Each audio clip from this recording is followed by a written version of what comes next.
마라톤 대회를 보면 페이스메이커가 있습니다. 그들은 선수들이 자신의 페이스를 지키며 완주할 수 있게 도와주는데요. 정치 마라톤의 세계를 완주하고픈 우리들의 완벽한 페이스메이커. 오늘도 나오셨습니다. 페이스메이커 장윤성 기자님 어서 오세요. 네, 같이 뛰겠습니다. 예, 좀 숨이 가쁘신 것 같아요.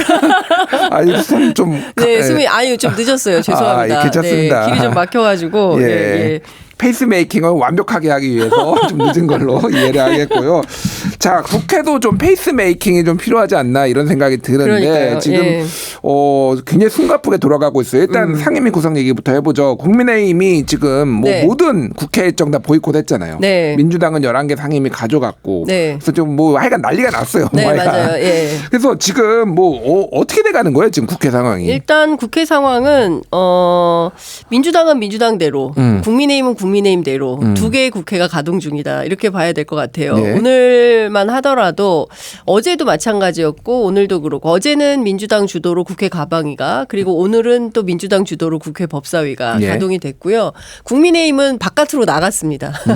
오늘은 노동특위를 했는데요. 15개 특위를 만들었어요. 거기에서 에너지 뭔가, 특위, 예. 뭐 노동특위, 기후위기 특위, 뭐 예. 막 15개 특위를 만들어가지고 사방팔방 흩어져서 일을 하고 있는데 국민의힘 중진 의원 오늘 취재를 했더니 우리는 투트랙이야. 그래? 무슨 트랙이라고요? 그랬더니 두 가지다. 첫 번째 민주당처럼 안에서 의회 독주를 하지 아니하고 일단 바깥으로 나가서 민생을 챙기겠다. 일단 너무 더워졌잖아요. 갑자기 30도가 넘어가면서 야외에서 현장에서 일하는 노동자들의 어떤 뭐 폭염이라든가 호우나 이런 것 때문에 혹여 발생할지 모르는 그런 피해를 예방하고자 서초구 반포동에 있는 재건축 현장을 찾아가서 건설 노동자들을 챙겼다.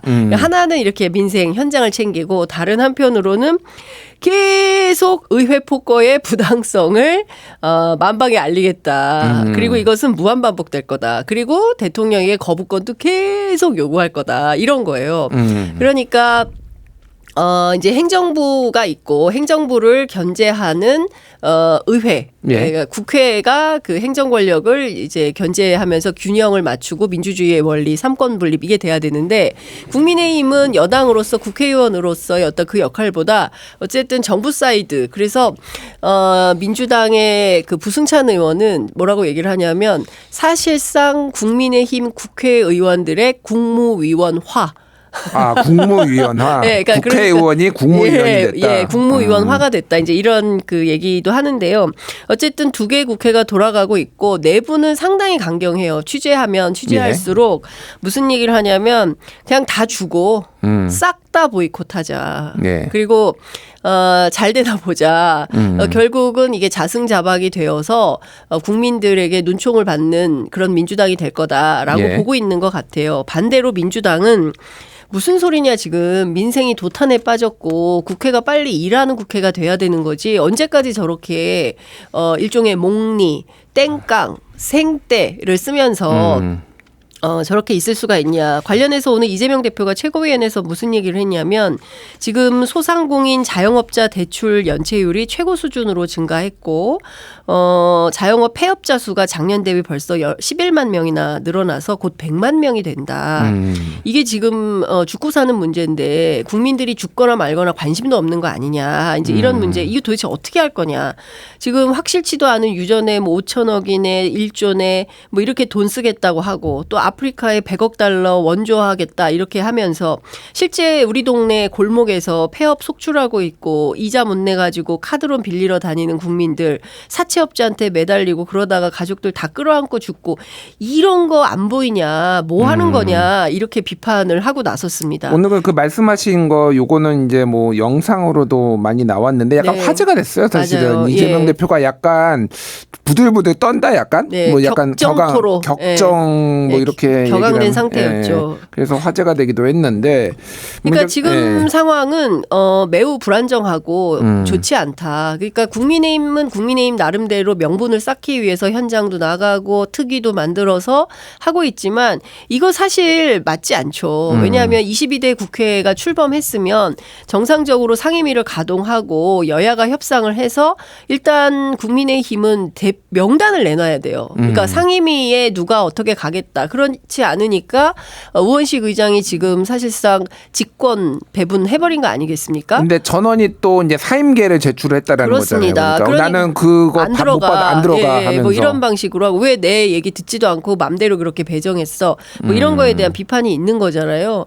그러니까 이거는 매우 곤란하다. 그런데 민주당도 사실 강경론이 있는 게 사실입니다. 그래서 내일 국회 열어가지고 나머지 7개, 11개는 했으니까 월요일 날 나머지 7개에 대해서도 싹 다 민주당이 갖고 그냥 해버리자라는 주장을 해요. 그런데 우원식 의장실 예. 주변 취재를 했더니 어떤 얘기가 나오냐면 이렇게 일사천리로 또 막 밀어붙이면 경우에 따라서 역풍이 불 수 있기 때문에 아마도 내일은 본회의가 없을 것 같아요. 민주당은 내일 열어달라고 요구를 한 상태입니다. 내일 오후 2시에 열어서 7개 싹 다 민주당 18개 싹 다 해버리자 이제 이런 주장이지만 의장실 분위기는 그런 분위기는 아닌 것 같아요. 그래서 이번 주는 본회의를 잡지 않고 국민의힘에게 약간 그 좀 대화나 협상의 여지를 주고 그렇다고 해서 그러면 뭐 계속 무한정 늘리겠다 이건 아닌 것 같고 늦어도 내주 다음 주에는 7개의 남은 상임위에 대해서도 결정할 가능성이 매우 높아 보인다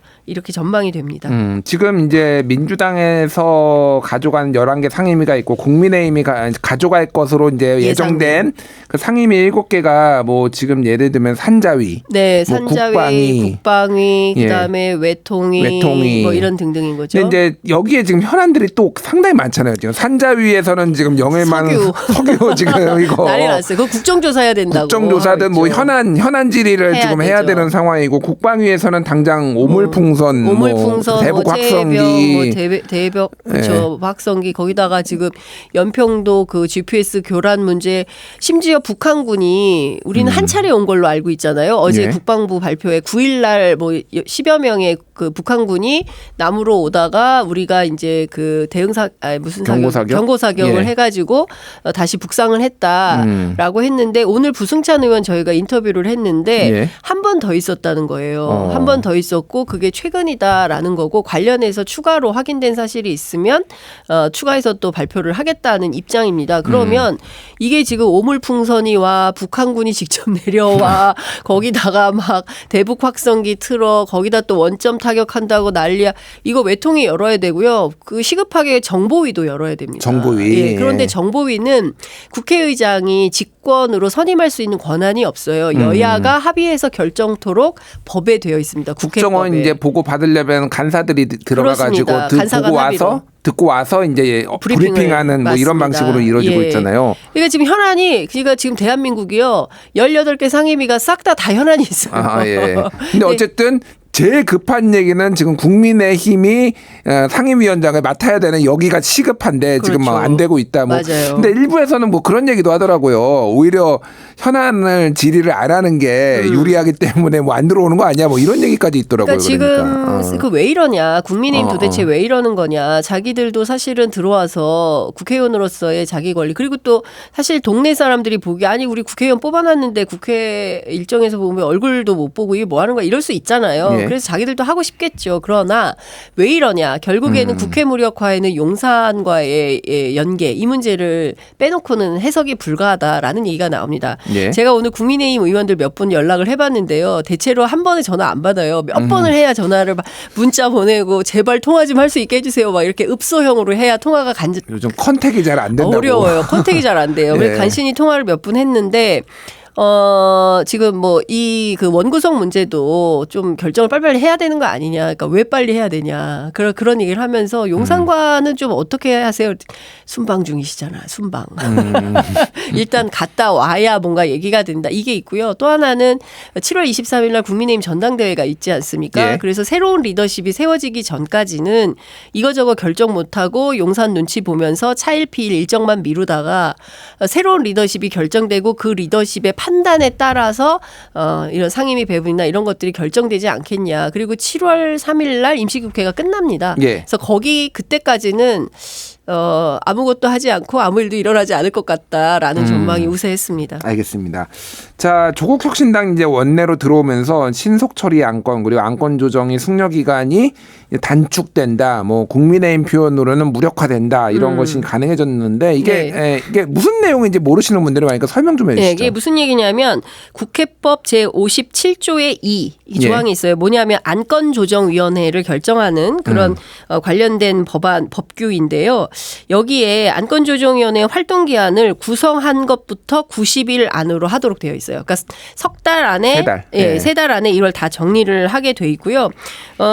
그렇지만 여기서 위원장은 법사위원장을 얘기를 하는 겁니다. 그러니까 법사위원장, 뭐 상임위원장들이죠. 조정위원회를 구성할 때 간사하고 합의를 해서 그러니까 모든 것은 여야 간사 간 합의에 의해서 결정이 되는 측면이 있어요. 90일을 넘지 않는 범위 내에서 활동기한을 또 따로 정할 수 있도록 이런 자율성을 주기도 했습니다.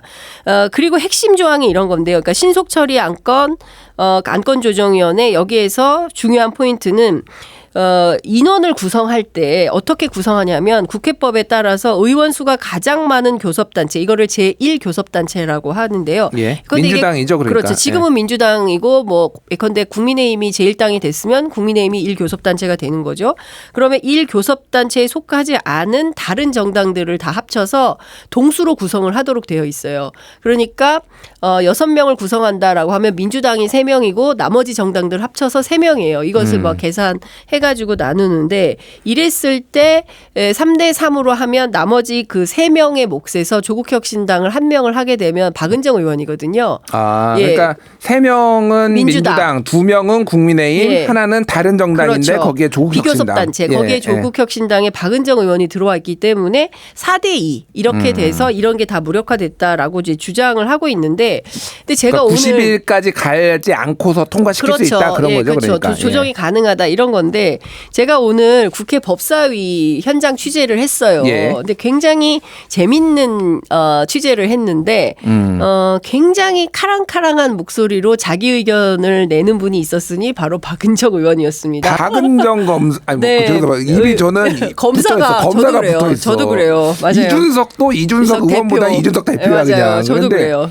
박은정 의원이 실제 뭐 만나보신 분들은 알겠지만 굉장히 조용조용하세요. 조용조용하고 그다음에 저하고 한 3분의 1밖에 안 돼요. 엄청 말랐고 되게 야리야리하시고 되게 작고 막 그런 진짜 바람 불면 훅 날아가는다는 그런 어른들의 표현이 맞을 정도로 그런 분인데 카랑카랑한 목소리가 도대체 왜 어디서 나왔는지 궁금하다 이겁니다. 저는 거의 집회 현장에 온 줄 알았어요. 이렇게 세게 얘기를 했는데 뭐냐면 법안 심사 제1소위에 나를 넣어라. 2소위는 안 된다. 내가 지금 2소위로 포함이 돼 있는데 1소위로 보내달라라고 공개 요구를 했어요. 1소위가 뭐고 2소위가 뭔가요? 네, 중요합니다. 1소위는 뭐냐면 법사위에 계류된 법안들을 심사하는 데가 1소위예요. 2소위는 뭐냐면 이게 일종의 법사위가 상원 같은 개념이어서 다른 기타 상임위에서 만들어지거나 논의된 법안을 자꾸 심사를 하고 이런 거는 법률적으로 이런 문제가 있으니 이건 이렇게 바꾸는 게 좋겠다라고 제안해서 교정하는 그게 바로 2소위입니다. 그러니까 2소위에 포함이 되면 법사위에 계류된 법안들에 대해서 본인이 심사할 수는 없게 되는 거예요. 그러니까 사실은 본인은 검찰개혁하러 국회의원이 됐고 국회로 왔는데 일소위에 들어가서 검찰개혁 관련된 법안들에 대해서 실질적이고 의미 있는 조처를 하고 싶지 이소위에 가서 다른 상임위에 있는 것들을 논의하는 것은 조금 그렇다라는 판단을 한 거예요. 그런데 재밌는 포인트는 어제 정청래 위원장을 따로 만났다는 거예요.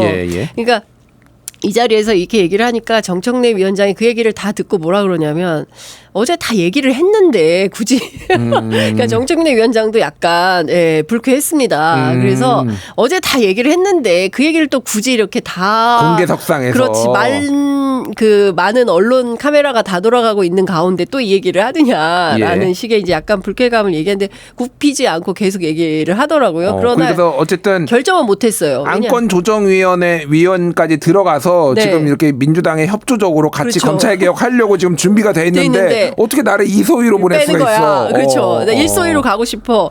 그리고 또 제가 관계자들한테 얘기를 들어보니까 전투력이 있는 사람들이 별로 없더라. 박은정이 가야겠다. 이런 얘기를 또 이제 덧붙여서 하기도 합니다. 근데 중요한 건 아까 그 자리에서 정청래 위원장이 확언을 하지 않았어요. 그 얘기는 나중에 별도로 다시 합시다 하고 넘어갔어요. 그런데 이제 금요일 날 이 문제를 최종 결정을 하게 된다는 건데 예컨대 제일 그 소위에 못 들어갔을 때 그때 네. 어떻게 하실 거냐라고 또 제가 남아가지고 물어보지 않았겠습니까? 그랬더니 현명하신 정청래 위원장께서 잘 판단하실 거라고 믿는다라고 얘기를 했는데요. 실제 어떤 행동을 할지 그건 좀 지켜봐야 될 것 같습니다. 여기서 좌절되고 말지 아니면 실제로 관철을 해낼지 그 카랑카랑한 목소리의 끝이 어떻게 귀결될지 봐야 될 것 같습니다. 궁금하네요. 그래서 네. 이 소위로 대치가 갈지. 되면 그게 어떻게 궁금하다 될지. 솔직히. 맞아요. 알겠습니다. 네. 어쨌든 그렇게 되면은 안건조정위원회가 이제 민주당의 의지대로 주도대로 가면은 그 90일 기간도 단축되는 거고 네. 또 하나는 이제 5분의 3 이제 패스트트랙이라고 하는 것도 그렇죠. 원래 이제 상임위에서 180일 그리고 법사위에서 90일 본회의에서 60일 이렇게 네. 최대 거기까지 갈 수 그렇죠. 있지만은 5분의 3이 돼서 통과시키면은 사실 이제 그냥 바로 되는 거잖아요. 그렇죠. 그것도 있고 또 중요한 포인트는 왜 박은정 의원이 제1소위에 꼭 가야 되겠다라고 판단하냐면 지난 잘 복기를 해보면 민주당 주도로 21대 막판에 네. 검사증언법을 1소위에서 통과시킨 적이 있어요. 그래서 그게 물론 이제 공판검사를 늘린다는 내용이었는데 계속 검사증언은 공판검사가 부족해서였어요. 그런데 예, 예. 공판검사가 부족하다고 해서 검사증언을 한 다음에 특수부 보내고 공안부 보내고 뭐 이런 식이었어요. 그 다음에 또 공판검사 부족해서 또 증언해야 된다 이런 식이었는데 지금 검찰 개혁해야 되고 검찰 개혁 그 입법 결과에 따라서 기소청이 될 수도 있지 않습니까? 예. 기소청 수사청 분리 법안이 통과되면 사실상 지금의 검찰은 완전히 형해화될 수 있는 상황인 건데 왜 민주당이 그런 판단을 하느냐? 그럴 때 일종의 워치독 감시견 역할을 하겠다라는 취지의 역할도 굉장히 큰 겁니다. 예. 그러니까 민주당과 협력해서 이러저러한 개혁 입법들을 추진하지만 경우에 따라서 민주당이 추진하는 것 가운데 뭐 반개혁적이거나 비개혁적이거나 좀 개혁 지체적인 상황이 있다면 카랑카랑 박은정 나서서 내가 약간의 이제 적극적으로 문제 제기를 하는 그런 사람이 되겠다라는 건데 민주당 법사위원장인 정청래 의원이 어떤 판단을 할지 요건 좀 지켜봐야 되겠다라는 이거는 생각이 좀 듭니다. 민주당하고 긴장 관계가 형성될 수도 있겠다. 그렇습니다. 예. 네, 아주 재밌는 취재였습니다. 매운맛 민주당, 마라맛 박은정 뭐 이 정도로. 그렇죠. 예. 예. 최고의 김준일. 알겠습니다. 네. 자, 지금 뭐 이제 법사위 뭐 과방이 이렇게 열렸는데 지금 각 상임위별로 좀 핵심적으로 뭘 준비하고 있는지 좀 설명 좀 해주시죠. 네, 그 말씀 오늘 이제 그 법사위 열어가지고 그 해병대원 특히 이제 최상병 특검법 저는 어머니 편지가 오늘 공개됐잖아요. 맞아요. 예, 예. 너무 가슴이 아프더라고요. 다시 이제 호우 시즌이 왔다. 예, 뭐. 다시 그 이제 수해가 나게 되면 예, 또 예, 예. 같은 피해가 반복되지 않아야 된다. 그리고 우리 아이만 추모하고 싶다. 이 말이 저는 너무 가슴이 아픈 거예요. 그래서 또래의 아이들을 키우고 있는 어머님들이 다 같은 마음이 아니셨을까 하는데 이거 특검법 물론 이제 국민의힘 바로 이제 거부권 행사해야 된다. 요구하겠다. 재요구하겠다라고 하긴 하는데 이 문제가 어떻게 될지 좀 지켜봐야 될 것 같고요. 조금 더 디테일한 설명을 좀 드리자면 예. 여야 합의로 법을 만들어서 국회로 보내도록 되어 있잖아요. 그런데 그렇죠. 지금 여당은 간사 선출이 아직 안 된 상태예요. 그리고 야당만 오늘 간사를 뽑았습니다. 판사 출신의 김승원 의원이 야당 측 간사가 됐는데 이 법이 국회의장에게 넘어왔을 때 국회의장이 어떻게 처리할 거냐. 이것도 사실은 관전 포인트 중에 하나예요. 예. 그쪽에서 법이 불비했거나 미비했기 때문에 이거 불법이다 혹은 또 위법이다라고 주장했을 때 어떻게 할 거냐. 그러니까 법리적인 검토가 필요한 대목이 있다. 체크 포인트로 하나 알고 계시면 좋을 것 같고요. 예. 또 하나는 이제 국회 과방위가 금요일 날 또 예정이 돼 있습니다. 그러니까 이번 주에만 2차례 가장 전투력이 높은 상임위가 어디냐 하면 과방이다. 이렇게 꼽을 수가 있을 것 같아요. 면면들이 화려해요. 화려해요. 세요, 세. 예, 예. 네, 센 언니들이 둘이나 배치가 돼 있는데 방송 이준석 의원도 거기 갔어요. 게다가. 그렇죠. 예. 이준석 의원이 이제 들어가 있죠. 본인은 원래 그 국토위를 희망했으나 뭐 어쨌든 의장이 이제 그 과방위로 배치했다라는 것인데요. 방송 3법 있지 않았습니까? 예. 그동안 있었던 방송 3법하고 그다음에 또 하나 중요한 법안 중에 하나가 뭐냐면 지금 그 방통위. 예. 방통위 이제 설치법 관련해서 뭡니까? 2인 체제. 그렇죠. 예. 2인 체제를 5인 체제로 할 거냐? 그러니까 5인이 다 참석하지 않으면 회의 자체를 못 열게 하겠다는 최민희 의원 법이 있고 예. 그렇게 하면 실제로 위원들의 어떤 그 임기가 다 다르기 때문에 무한정 길어질 수가 있어서 빨리 현안을 처리하는 차원에서 그렇게 하면 안 되고 최소한 야당 몫이 한 명 들어가게 4인 체제로 해야 된다라는 김현 의원의 법안이 있습니다. 이제 그 법안들에 대해서 어떻게 할지 이것도 굉장히 중요하고요. 일단 최민희 의원이 낸 걸로 할지 뭐 김현 의원이 낸 걸로 할지 그것에 대한 이제 논의가 필요할 것 같고 그 부분은 아마 내일 정책의총이 민주당 안에서 열릴 텐데요. 그 부분은 해결이 될 것 같다라는 생각이 좀 들고. 근데 진짜 하나는 궁금한데 갑자기 드는 생각인데 왜 윤석열 대통령은 그 야당에서 국회 추천 몫이라고 이제 보통 하지만은 야당에서 추천하는 방통위원은 왜 임명을 안 해요? 저도 그게 궁금해요. 아니, 그러니까 이런 일이 없어가지고 이렇게 긴 없어요. 기간 동안 뭐 반년이 훨씬 넘었죠. 지금 최민희 의원뿐만 아니라 예. 방심위원도 추천을 안 하고 있어요. 그래서 예. 심지어 그 방심위원 중에 그 야당 그 국회 추천 몫이거든요. 예. 그러니까 민주당 추천이 아니라 국회의장 몫으로 이제 추천한 분의 경우에는 7월 달에 임기가 끝나요. 그런데 이분이 그냥 기다리고 있어요. 이제 한 달 남았거든요. 예. 그러니까 임명되지 않은 상태에서 임기가 마무리되는 최초의 방심위원이 나올 수도 있는 거예요. 최선영 교수 같은 경우는. 그러니까 이런 거는 굉장히 납득하기가 어려운 거죠. 그런데 우리 언론이 사실은 이런 문제를 대서특필하면서 이게 말이 되느냐라고 하면서 여론을 좀 조직할 필요가 있는데 우리 언론들은 또 이 문제보다는 뭐 다른 이슈들에 관심이 많으니까 세게 이슈가 되지 않는 측면이 있는 거죠. 그런데 어쨌든 지금은 방통위원이 원래 정족수는 5명인데 네. 2명으로만 지금 계속 약간 파행 운영되고 그렇죠. 있고 여기에서 하는 결정들이 사실은 위법하다라는 주장까지 지금 뭐 나오고 있다 뭐 그렇죠. 그런 거잖아요. 그러니까 핵심은 뭐냐면 지금 말씀하신 방통위원장은 이제 김홍일 위원장인데 예. 대통령 추천이고요. 이상인 부위원장이 있어요. 이분도 판사 출신인데 대통령 추천이에요. 그러니까 원래 대통령 추천, 여당 추천, 야당 추천 뭐 이렇게 해서 5인 체제로 운영을 하게 돼 있는데 대통령 추천만 있고 나머지 추천은 없는 거예요. 그래서 지금은 뭐 어떻게 얘기를 하냐면 나머지 3명을 추천하지 않는 민주당이 문제다라고 국민의힘은 주장을 하지만 지금과 같은 비정상적인 운영 시스템에서 YTN의 이제 유진의 YTN 인수라든가 그리고 네. 이제 KBS 문제라든가 MBC 문제라든가 이런 것들이 결정되는 것은 다 위법하다라고 민주당은 보고 있고 그래서 방통위원장에 대한 탄핵 문제를 추진하겠다. 그리고 이것을 무료로 한 차원에서 새로운 방통위를 건설하는 게 필요하다라는 게 민주당의 입장이고 나머지 위원들 추천 왜 안 그러니까 임명장을 안 주는 거거든요. 추천은 받았지만 임명장을 줘서 일할 수 있도록 해야 되는데 예전에 그러니까 그 분야를 지금 안 하는 거죠. 그 과방위 위원장이 된 최민희 의원을 민주당이 추천을 했는데 그렇죠. 그거를 대통령이 뭐 여러 가지 예. 뭐 범죄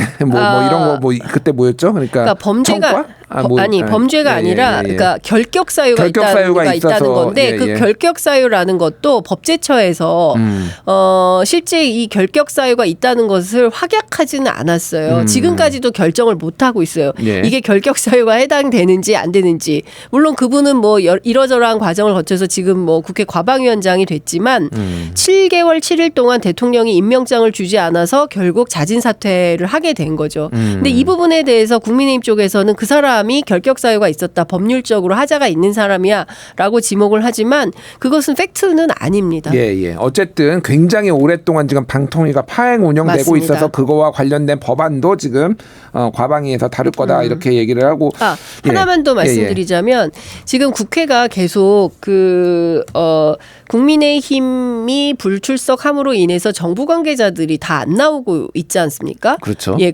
앞으로도 아마 그럴 가능성이 높은데 그래서 민주당은 어떤 걸 추진하고 있냐면 청문회를 추진하겠다는 거예요. 왜냐하면 국회 증언 및 감정에 관한 법률에 따르면 불출석하게 되면 동행명령장을 발부하게 돼 있고 동행명령장을 발부했는데도 나오지 않으면 벌칙 부과가 돼요. 예, 벌금도 있고 그 여러 가지 뭐 부과되는 그 벌칙들이 있어요. 그러니까 그런 측면에서까지도 나중에 안 되면 고발 조치도 하고 뭐 이렇게 하겠다는 거예요. 그러니까 무기력한 국회를 만들지는 않겠다라는 게 민주당의 입장이기 때문에 실제로 국회 과방위 같은 경우에는 뭐 오늘 이제 법사위에 예. 법무부 장관 박성재 법무부 장관이 출석하지 않은 것 때문에 상당히 오랫동안 이제 그 논의가 있었는데 예. 방통위도 봐야 됩니다. 예컨대 이제 방통위원장 불출석하거나 이럴 때 어떤 조치가 내려질지 지켜봐야 될 것 같습니다. 알겠습니다. 뭐 민주당 의원들이 직접 동행 잡으러 간다 뭐 약간 방통위로 막 갈 수도 있어요. 예, 뭐 이런 얘기까지 지금 언론에 나왔습니다. 자, 오늘 이 얘기 꼭 해야 돼요, 지금. 왜냐하면 앞에 이 얘기 지금 해야 된다라고 이미 얘기를 해놨습니다. 아, 그래요? 권익위가 김건희 여사 종결 했는데 지금 이게 논란이 끊이질 않고 있어요. 오늘 또 지금 뭐 여러 가지 권익위원장이 또 기자들 만나서 한 얘기도 있고. 뭐 이게 진짜 황당무계한 얘기인데요. 오늘 정승윤 권익위 부위원장이 기자들하고 오찬 간담회를 했습니다. 이 자리에서 당연히 이제 김건희 여사의 명품백 수수와 관련해서 왜 이런 결정을 했는지에 대한 이제 문제 제기와 질문들이 많이 쏟아졌는데요. 무슨 얘기를 했냐면 제공자의 진술 등에 비춰보면 전원이 다수 의견은 직무 관련성이 없다는 것이다. 이런 얘기를 했어요. 근데 잘 아시는 것처럼 최재형 목사 불러서 조사 안 했잖아요. 원래 그 당연히 그 조사를 해서 그러니까 기초조사 법률적으로 규정된 바에 따르면 반드시 제공한 뇌물 또는 어떤 이런 문제적 상황을 만든 조사자에 대해서 불러서 조사를 하도록 되어 있는데 이걸 그냥 스킵해버려서 논란이 됐지 않습니까? 어제부터. 그런데 지금 제공자의 진술 들어보지도 않고 언론에 나온 걸 토대로 하는 건지 이런 주장을 한 거고요. 직무 관련성이 어쨌든 없다고 판단을 했다. 맞습니다. 그리고 설령 명품백 가방의 직무 관련성이 인정된다 하더라도 이것은 대통령 선물에 해당한다. 네, 이렇게 규정을 해버렸어요. 그리고 인정이 되든 인정이 안 되든 대통령한테는 신고 의무가 없다. 뭐 이런 방식으로 설명을 했어요. 그리고 또 하나 설명하기를 대통령 기록물 제2조에 따르면 대통령이나 가족이 직무 수행과 관련해서 외국인에게 받은 선물 이것은 대통령 기록물로 간주한다 이렇게 돼 있어요. 이것은 이제 공직자윤리법 제15조에도 관련 내용이 나와 있다는 건데요. 무슨 얘기냐면 여기서 주목해야 될 포인트는 외국인입니다. 외국인이요? 외국인에서 받은 선물이다. 뭐냐면 최재형 목사 국적이 미국이기 때문에 외국인에 해당한다는 얘기예요. 그러니까 무슨 얘기냐면 이 정승윤 부위원장의 주장을 좀 해석을 해보면 그 최재형 목사의 국적이 미국이기 때문에 대통령 기록물법상 수수 즉시 국가 기록물이 되기 때문에 이것은 국가 소유고 그리고 대통령은 이러나 저러나 신고 의무가 없는 사건이다. 이렇게 규정을 해버렸어요. 그런데 최재형 목사는 여러 인터뷰를 통해서 본인의 주장을 하기를 국적이 미국이기는 하나 과연 이분을 외국인으로 간주할 수 있는 거냐. 그러니까 소위 말하는 검은 머리 미국인인데 뭐 이런 거잖아요. 아니요. 그러니까. 검은 머리 미국인이라고 하기에도 뭐냐면 본인 스스로 무슨 얘기를 하고 있는지 자기는 언더커버로서 잠입 취재를 하기 위해서 김건희 여사를 만난 거고 그동안 사실 김건희 여사가 이러저러한 것들을 받는 문제들이 있다는 걸 알았기 때문에 그걸 취재하는 차원에서 김건희 여사에게 접근을 했던 거다라고 설명을 하고 있지 않습니까? 설령 외국인에게 받았다 하더라도 이 디올백을 이거를 무슨 국가 대 국가로 대통령 국가의 어떤 기록물로 지목할 수 있는 걸까요? 저는 이게 상식에 맞는 주장인 건지 의문이 되고 최재형 목사를 그러니까 외국인에게서 받은 거라는 것은 통상의 범주에선 이런 거예요. 외교상에서 예컨대 제가 그 얘기를 들었어요. 과거에. 오늘 예를 들면 저기 어디죠? 중동 국가 투르크메니스탄에서 이제 강아지 받았잖아요. 그런 게 이제 대통령 기록물이 되는 거잖아요. 네, 맞습니다. 그뿐만 아니라 뭐 예컨대 뭐 외국에 나가 이제 정상간 외교에서 우리도 선물을 주고 그 나라에서부터 우리도 선물을 받기도 하는데 실제로 그 대통령 정상급은 아니지만 뭐 장관급 뭐 이런 그러니까 과거에 제가 그러니까 김병주 의원 인터뷰를 했었는데 김병주 의원이 한미연합사 부사령관을 했잖아요. 그러니까 한미연합사 부사령관으로서 미국 국방부에 방문했을 때 미국 국방부에서 어떤 기념품 같은 거를 선물로 줬다는 거예요. 그런데 그게 뭐 몇 달러 하진 않지만 소장하고 싶어서 이것을 물어봤다는 거예요. 그랬을 때 당신이 그걸 갖고 싶다고 한다면 그거를 환산하겠다 돈으로. 그래서 그 기념품에 그게 무슨 뭐 특별한 건 아닌데 그 기념품에 얼마 정도 된다는 거를 환산해서 이 값을 내고 가져가라. 아, 돈을 내야 돼요? 그렇게 하는 경우가 있었다고 얘기를 하더라고요. 본인의 사례에. 그러니까 그것은 정상급은 아니지만 뭐 그 장관급이 됐든 뭐 기관장급이 됐든 다양한 채널에 외교가 있을 수 있잖아요. 네. 그런 외교상에서 주고받는 어떤 선물의 경우에는 그럴 수 있죠. 내가 경기도지사인데 예컨대 뭐 중국의 무슨 산둥성의 뭐 어떤 그 성장하고 같이 만나서 뭐 어떤 교류 협력을 하기로 했는데 거기에서 무슨 상징이 되는 걸 우리에게 주고 경기도에 뭐 주요 뭐가 되는 걸 줄 수 있잖아요. 예, 예. 뭐 그런 차원에서 주고받은 것은 외국인에게서 받은 선물로 규정을 할 수가 있겠죠.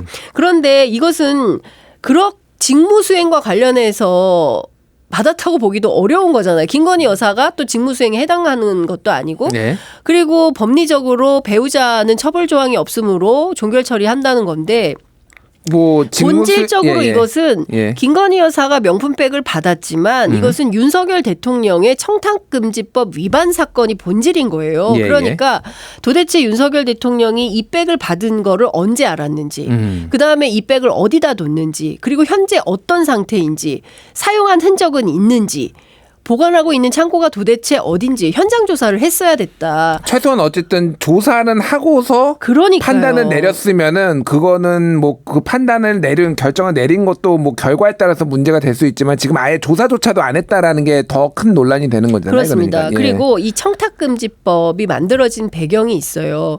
과거에 정말 뒷돈 없이는 살 수 없고 뭐 어딜 가든 누구에게 뭘 갖다 줘야 일이 성사가 된다. 뭐 7급 주사를 만나러 가는 길에도 반드시 뭘 들고 가야 된다. 이런 얘기가 있었잖아요. 선생님들 만날 때도 마찬가지고 이런 만연한 부패를 좀 없애자라는 차원에서 90년대 김대중 정부 때 부패방지법을 만들었던 것이고 거기에 이어서 소위 이제 김영란법, 청탁금지법이 만들어졌는데 여기에 핵심 내용은 이런 겁니다. 배우자가 공직자의 직무와 관련해서 금품을 받았을 때 예. 공직자가 신고하도록 그 의무를 부과한 것이고요. 이거를 어기면 해당 공직자가 형사처벌을 받는 구조입니다. 공직자가 처벌을 그렇습니다. 받는 거죠, 그러니까 예. 사실은 이거는 김건희 여사가 명품백을 받았으면 그리고 신고하지 않았으면 이 잘못에 대한 대가는 윤석열 대통령이 치르게 되는 겁니다. 하지만 대통령은 재직 중에 형사소추되지 않는다 뭐 이런 네, 게 있으니 예. 지금이 아니라 퇴임 후에 뭔가 이제 처벌을 받아 뭐 만약에 받아야 된다고 한다면 아니요. 뭐 그런 근데 건가요? 그 불소추 특권이라는 것도 그 소추에 대해서 제가 헌법학자들 취재를 했더니 이게 재판은 관련이 될 수 있다. 예. 대통령이 재임 중에 재판 받으러 왔다 갔다 할 수 없으니까 재판은 제외를 할 수 있지만 수사는 가능하다는 거예요. 그래서 수사는 진행할 수 있는 건데 그 수사조차 하지 않는 것은 사실상 권익위와 검찰의 직무유기다 이런 얘기를 하고 있습니다. 그 명품백이 만약에 대통령 기록물이라면은 그게 이제 대통령 기록물로 잘 보관돼 있는지도 아직 확인이 안 됐는데 네. 이제 언론 보도에 따르면은 최재형 목사가 준 게 책 네. 본인의 책 그건데 그거는 지금 이제 다 버리고 있어요. 아크로비스타에서 다 발견이 된 거고 그러니까요. 또 양주를 줬다라고 하는데 그 양주는 그러면은 어디로 가 있냐. 그러니까 뭐 그거를 대통령 기록물로 안 하고 만약에 본인이 아까 가져가고 싶으면은 김병주 의원 사례처럼 그러면 돈을 내고 그걸 가져가면 되는 거잖아요. 네. 만약에 양주를 누군가 마셨으면은 돈은 내고 마신 것이냐. 전통주도 있었어요. 그러니까 뭔가 네. 이게 굉장히 꼬리에 꼬리를 무는 제가 뭐 이거 말꼬리를 잡으려는 게 아니라 너무 많은 지금 이슈들이 있는 거예요. 그러니까 예, 상식적으로 공직자의 윤리에 부합하는 행동이었냐. 그거에 대해서 많은 국민들이 그것은 아니었다라고 판단하고 있는 거 아니겠습니까? 예. 그러면 법률과 상식에 따라서 국민적 눈높이에 맞게 조사하고 그러니까 권익위는 조사를 하고 검찰은 수사해서 엄격하게 법 집행을 하는 것이 공정과 상식이 살아있는 법치국가의 기본 원리가 아니겠습니까? 그런데 왜 이런 법치가 김건희 여사와 윤석열 대통령 앞에서는 멈추느냐. 다른 사람 예를 들어서 김혜경 여사는 5만 7천 원 때문에 압수수색을 100차례 넘게 받지 않았습니까? 네. 그리고 평범한 다른 사람이 예컨대 김준일 평론가의 아내가 예컨대 300만 원짜리 이런 명품백을 받았다면 가만히 두겠습니까? 아니 물론 공직자는 아니지만 청탁금지법 대상은 아니에요. 아니지만, 예. 예. 그런 일이 벌어질 리도 없습니다. 청탁금지법의 기자도 대상 아니에요? 아 지금은 약간 퇴직 상태라서 제가 잠시 얘기. 아 그렇구나. 예. 근데 어찌됐든 기자도 포함이 됩니다. 예. 예. 그래서 당시에 상당히 큰 논란이 있었어요. 맞아요. 예. 그런 판단을 해보자면 이것은 정상적인 절차라고 보기가 매우 어렵다. 이런 판단이 좀 드는 겁니다. 제가 이제 기자 시절에 최근에 이제 뉴스톱이라는 매체를 하다가 이제 나왔는데 게 저를 좋아하시는 분들이 가끔 가다가 저한테 회사로 저희 직원들하고 같이 먹으라고 뭐 이런 걸 보내시겠다라고 그래가지고 청탁금지법상 저는 이걸 받을 수가 없습니다. 네. 안 받는 게 좋겠습니다라고 이렇게 정중하게 거절한 적은 있거든요. 네. 예. 네, 훌륭하세요. 아니요, 예, 훌륭한데 이제 지금은 보내셔도 돼요. 네, 예. 농담입니다, 농담. 농담입니다. 예. 어쨌든 엄격하니 공직 윤리는 뭐 모두에게 적용돼야 되는 거고 오늘자 동아일보 사설은 그러면은 앞으로 이제 공직자 배우자들은 명품백 받아도 되는 거야? 그렇죠. 뭐 이런 식의 예. 이제 사설이 뭐 한겨레뿐만이 아니라 네, 보수 경향 언론에 뭐다 쓰고 있어요. 예, 보수 언론에서도 나올 정도로 이게 굉장히 논란이고 네. 해피는 왜 김건희 여사 이제 떠난 출국하는 날 이거 누구 머리에서 나온 아이디어냐. 거야? 뭐 이런 얘기도 있어요. 정무적으로 이게 맞는 거야? 뭐 이런 얘기도 그러니까요. 나오는데 그거는 뭐 따로 취재를 하시지 않으셨죠? 그러니까 이런 거예요. 예, 예. 그러니까 저도 뭐 얘기를 들어보니까 권익위의 회의가 매주 월요일이기 때문에 어쩔 수 없이 김건희 여사 나가는 날 한 거다. 전주에 하면 되잖아. 그 전주에 하면 되고 아니 6개월 전에는 이게 말이 안 되는 주장을 하고 있고요. 예. 제가 듣기로는 예. 국민권익위 내부에서도 매우 당혹스러워하고 있다. 예, 그리고 생각보다 파장이 너무 커서 감당하거나 주워닫기 힘들어서 오늘 오찬 간담회를 한 걸로 알아요. 예. 근데 오찬 간담회 때문에 일이 더 커졌어요. 더 커졌다. 예, 그러니까 지금 이 정승윤 부위원장이 말을 하면 할수록 사건이 일파만파 더 커지고 있다. 그래서 기자들 입장에서는 기사거리가 굉장히 많아지고 있다라는 생각이 좀 듭니다. 예. 그거와 함께 왜 에코백을 들고 나갔느냐도 굉장히 뭐 의문이긴 한데 네. 그거는 네. 이 시간이 뭐 아니 그러니까 예, 예. 지금 그 에코백도요 사실 예, 예. 정무적으로 굳이 가방 안 들어도 됩니다. 그냥 나가도 그냥 되잖아요. 나가도 되잖아요. 예. 가방 비행기 안에 실어도 돼요. 예. 그런데 굳이 에코백을 들고 저는 더 기가 막혔던 것은 투르크메니스탄에 가가지고 강아지 받았잖아요. 예. 왼손으로는 강아지 안고 오른손으로는 에코백을 에코백이야. 또 굳이 들었어요. 바이바이 플라스틱 백. 그거를 뒤로 돌려서 하얀 예. 쪽으로 들었더라고요. 그러니까 이런 겁니다. 첫 번째로 김건희 여사가 국민들에게 말하고 싶은 두 가지 메시지가 있는 것 같아요. 첫 번째 강아지를 통해서는 나는 동물권 보호에 애쓰는 사람이야. 대한민국에서 최초로 개식용 금지법을 통과시킨 사실상 이것은 김건희법이야. 예. 라는 말을 하고 싶었던 것 같고요. 에코백은 나는 친환경주의자야. 그리고 나는 저 명품백보다는 에코백을 들고 다녀. 여러분, 국민 여러분, 저는 계속 에코백을 들고 다닙니다. 이것을 웅변하고자 하는 판단이었던 것 같은데 이 역시도 정승윤 부위원장처럼 들면 들수록 명품백이 계속 연상이 된다.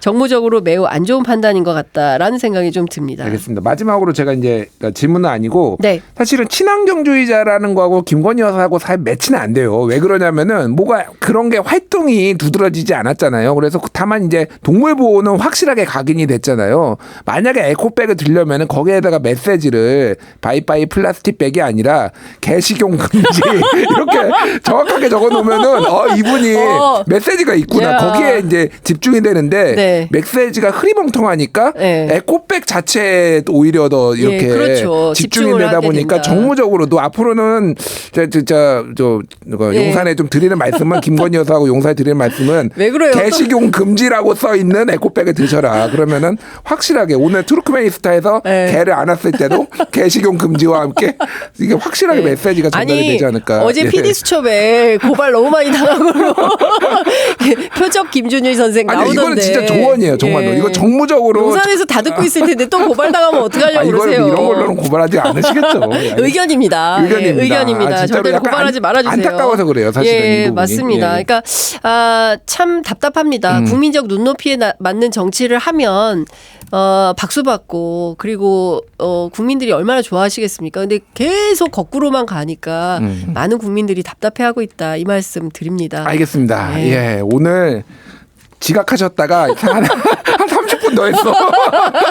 괜찮습니다. 괜찮습니다. 네네. 예, 오늘 예. 청취자 여러분들도 굉장히 좋아하시네요. 그래요? 오늘. 예.